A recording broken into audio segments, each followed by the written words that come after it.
Hi guys! Sending good vibes to everyone.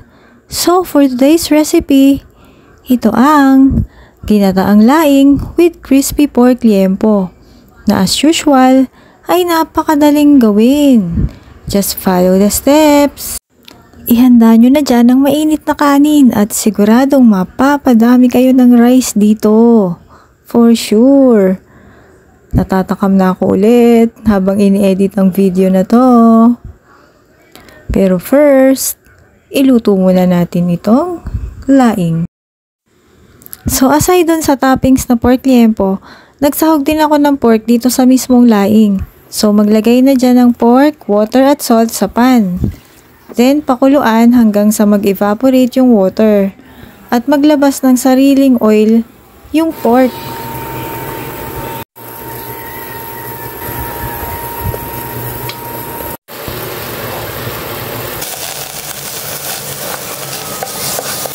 Then, i-fry na yung pork sa sarili niyang mantika until mag-light brown.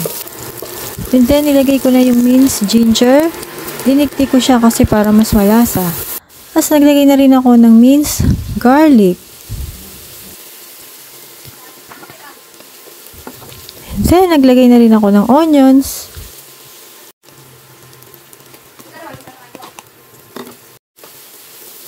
As pampalasa, naglagay na ako dyan ng dilis. Pwede rin kayong maglagay ng hibe.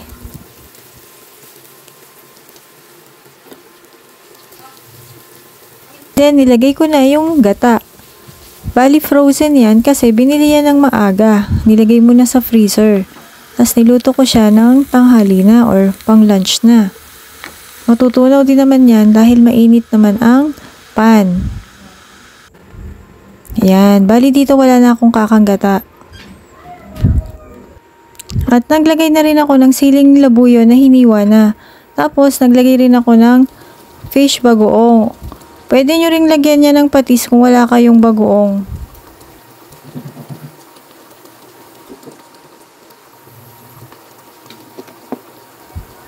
Then nilagay ko na yung laing or dried taro leaves. So, kailangan haluing mabuti para ma-absorb ng lahat ng laing yung gata.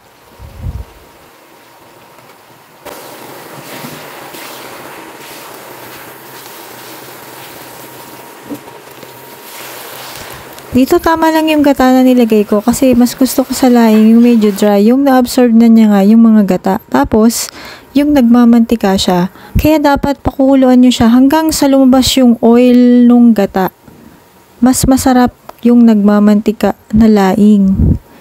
Tapos yan, ilagay nyo na yung sili, yung siling labuyo, at saka yung siling green.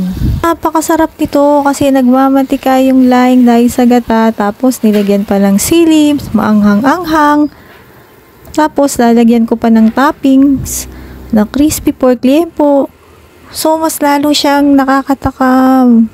Kaya maghanda na dyan ng maraming mainit na rice. Dahil mapapadami kayo ng rice kapag ito ang inyong ulam. Kanina pa ako takam na takam dito habang nag-e-edit. Miss ko na naman ang laing na to.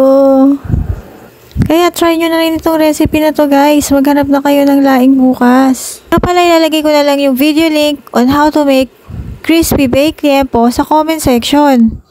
Watch nyo na lang guys if hindi nyo pa napapanood.